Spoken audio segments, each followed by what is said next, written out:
नमस्कार दोस्तों, मेरा नाम मयंक चतुर्वेदी। मैं Maa Kalyanika public school Pendra road Chhattisgarh से। आज मैं कक्षा 10वीं विषय संस्कृत षष्ठम पाठ सुभाषितानि का तीसरा श्लोक बताने जा रहा हूँ। इस श्लोक में किस बात की शिक्षा मिलती है? व्यक्ति द्वेष तो करता है, क्रोध करता है, लेकिन यदि वह क्रोध, वह गुस्सा यथार्थ है तो व्यक्ति मन ही मन संतुष्ट भी होता है। कहने का तात्पर्य है कि यदि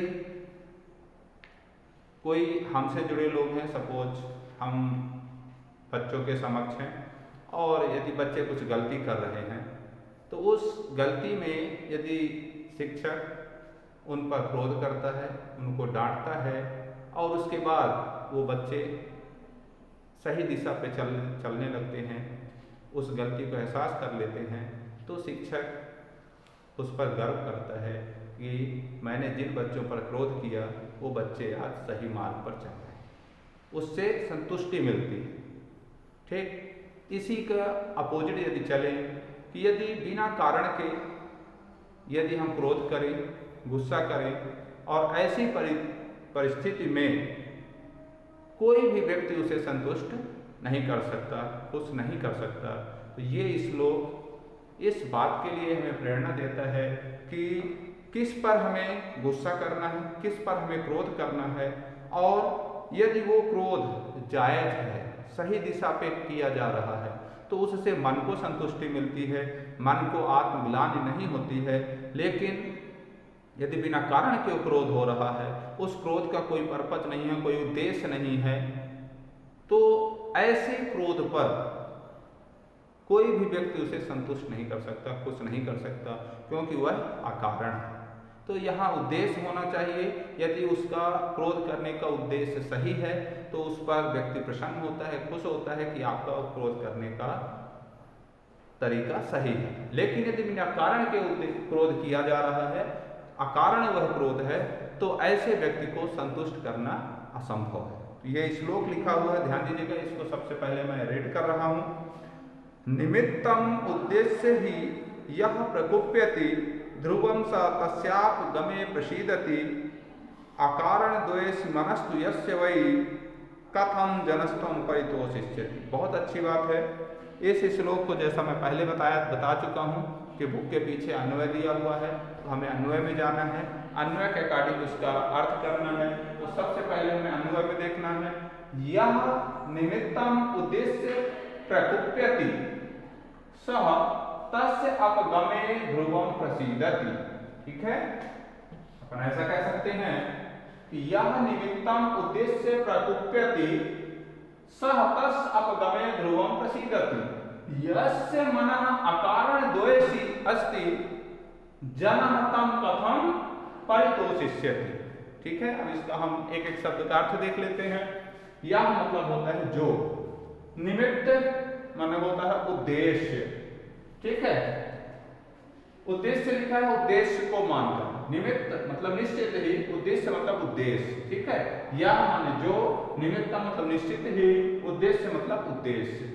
प्रकुप्यति मतलब क्रोधित होता है, कुप्यति मतलब क्रोधित, तो प्रकुप्यति मतलब क्रोधित होता है। सह मतलब वह या तस्य उसके, अपगमे नष्ट हो जाने पर, दूर हो जाने पर। ठीक है, ध्रुवम नष्ट दूर हो जाने पर, प्रसीदति प्रसन्न होता है। ठीक है, यस्य मतलब उसके, मन को, अकारण द्वेष बिना कारण के द्वेष करने पर, जनः मतलब लोग, तम माने उसको, कथा मतलब कैसे, परितोषिष्यति संतुष्ट कर सकते हैं।